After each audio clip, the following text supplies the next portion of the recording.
2013, we saw an extraordinary spike in citizens dying from overdose of heroin.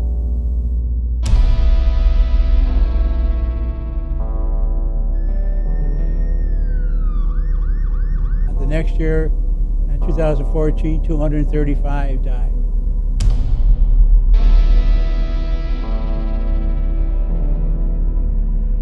And in 2015, it went up to 275.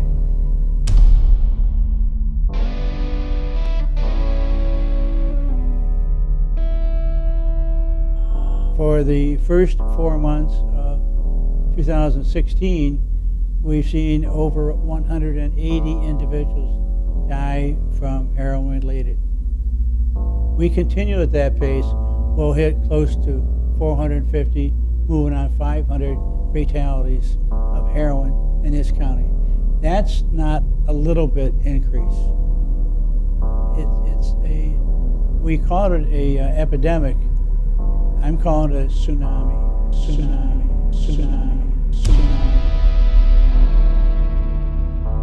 Just how big is the public health epidemic known as the opiate crisis? Well, according to estimates from our county medical examiner's office, Dr. Gilson's office, there are enough heroin-dependent people in Cuyahoga County that they could fill the queue. And I walked past her door, and all I saw her was face down on her bed and her legs hanging off the bed, lifeless. Brittany, wake up, Brittany, just please wake up. Never got to speak another word to her again. There wasn't a goodbye. There was nothing. There is one sound in your life that you never want to hear. You never want to hear the sound of a mother that finds her child lifeless. It's a sound to this day, 3.5 years later, that I still have nightmares about.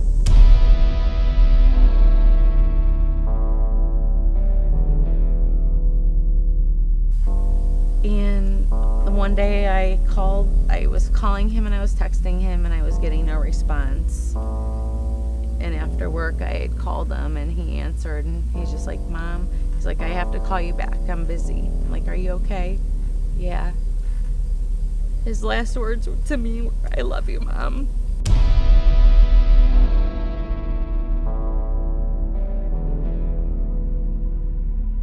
Somebody asked, what is the face of heroin? Going to any movie theater, that's the face. It is our society. It was considered an inner city specific drug. It's changed dramatically. It's our entire community. My aunt got me drunk for the first time when I was 3 years old. My stepfather started smoking marijuana with me when I was 8. My mom does drugs, and by me coming out of prison, our relationship was based off getting high together. I allowed myself to fall victim to the drug, and it just took me places that I never thought I'd go, and again, it destroyed my family. I've had a substance in my body from the ages of 8 to 54, and I never thought I'd get sober. Been to treatment centers 4 times, detoxes more times than I can even count, and county jail more times. I've been to prison 3 times. 75% of the people that are ending up with an addiction are as a result of the prescription of opiates in hospital for legitimate injuries. What started me in addiction is when I was 15 years old, I was in a bad car accident and both of my shoulders got dislocated. And the doctor prescribed me to Oxycontins, and I started abusing them and they became too expensive. So I got them on the streets and I turned to heroin instead because I couldn't afford the Oxycontins. Yeah, I had surgery on my knee from basketball, blew out my knee, started taking Vicodin. That progressed into taking Percocets, you know, buying them off people, black market. And then after I couldn't afford that anymore, started snorting heroin, and that's kind of lost my moral compass, you know. Started losing jobs from it, you know, it's a trickle-down effect. I lived on the streets for a really long time. I was, you know, homeless, and my mom would go like months without hearing from me, and you know, she would be extremely worried, and you know, and I couldn't see that until I came to CATS and got sober, and I realized, you know, what I was doing to my mom, you know. And whenever I was in prison or I was in jail or when I was here at CATS, my mom, she could sleep at night because she knew where I was at and she knew I wasn't, you know, dead somewhere.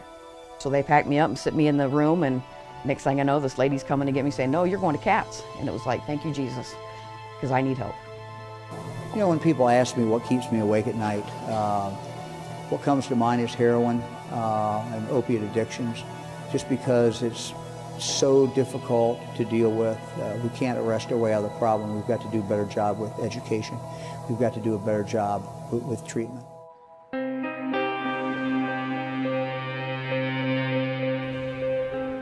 Community Assessment and Treatment Services was started in 1990 by myself and Dan Pratchett. Our budget at that time was $300,000. Today, our budget is over $5 million. We employ 95 people, and we have 205 beds. Without CATS, I don't know where we would be in this fight against this massive public health epidemic. What we do in drug court is we place people into treatment as an alternative to jail or prison. We supervise them very closely, and most of our participants go into treatment here at CATS. When these participants graduate from drug court, typically their case is expunged. And so really about 90% of the crime in this state is related one way or the other to this epidemic. For a person with an addiction in prison, it costs no less than $36,000 a year. Being smart, we could provide treatment versus incarceration for as little as $3,500 a year. The average age that most of our participants start using is 15 years old. When the opiates come out of a person's system, it comes out at a rate that's very uncomfortable, so you get exceptionally sick. They cannot get sober on their own. They need structure. They need someone to oversee their treatment, and that's what CATS does. Unfortunately, the clients that are referred to us often have two choices.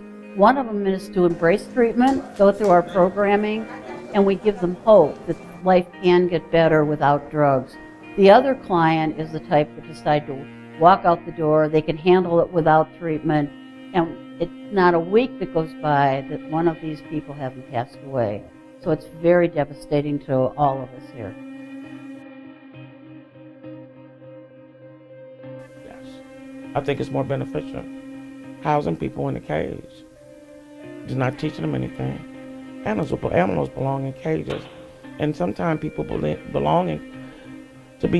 need to be locked up when they are in danger to themselves or others. But they can't just stay locked up and be released back to society without some tools. Tools are beneficial. They need some things.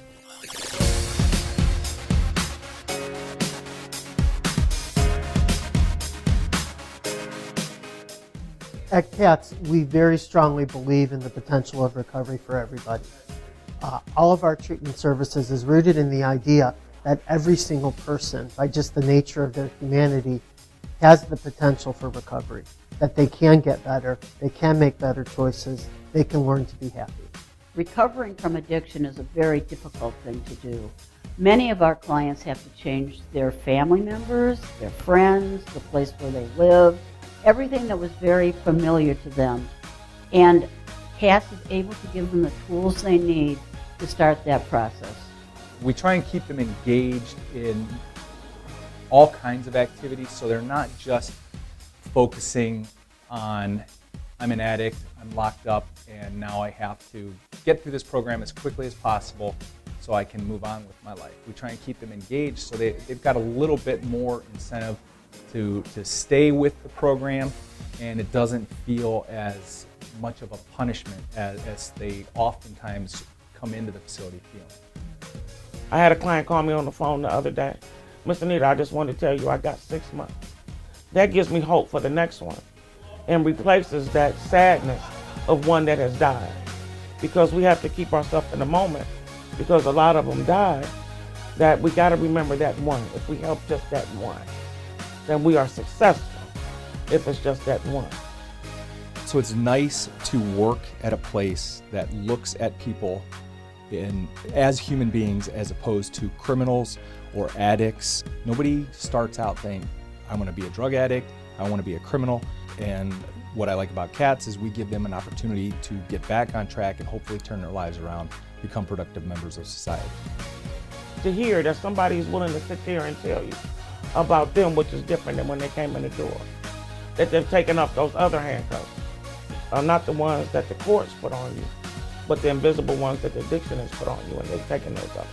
And they're free. That freedom.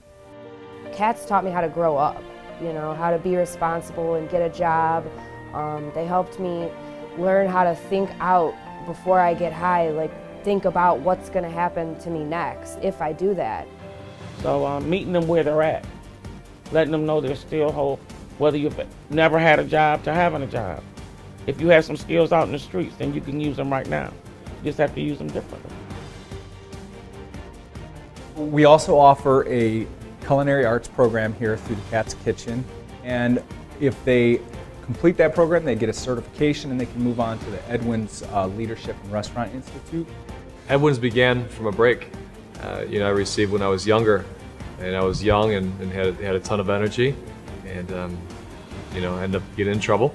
But finding a break from a judge and then some mentorship from a great chef, I learned a lot of life's lessons that I had to give back. So that's how I was born. We set up the program where it's for felons only, or for people with criminal records, and to give them a second chance. Of the 143 graduates, over 90% are placed into jobs throughout Cleveland's restaurants and dining scene, and they're flourishing and they're really thriving in those positions. We have family group every Sunday, and after that they meet with a counselor, and then they also meet with their family members. These families have been estranged for a long time, and that this helps them get back together. The individual that's sober now becomes a brother again, and a father again, an uncle, a good employee. So it's really helping the system. We know it by the families that say, I got my daughter back, or I got my son back. That's success. But I think, and I firmly believe, that if I can get my drug problem or my addiction problem under control, someday I'll be able to get off disability and go back to work full time, and be a productive member of society. And that's very, very important to me, because I loved working. I mean, it made me feel good. It made me feel like I had a purpose, and I want that again. My dreams are to be a good father, a clean father, a sober father, to be the best family man I could be. Just be happy every day. Each day you get is a blessing. I decided to go back to school, and I graduated from Tri-C, and I'm graduating from Cleveland State with a bachelor's in nonprofit administration, a minor in women's studies, and a minor in urban studies. And I'm going to open up a women's treatment center and then go for my master's in legal studies, which they tailor to nonprofit organizations. So if you have a goal in mind, shoot for that goal, and it'll happen, I started sponsoring the girls that were here. I was picking them up and taking them to meetings and stuff and helping them to build a network in the rooms of Alcoholics Anonymous.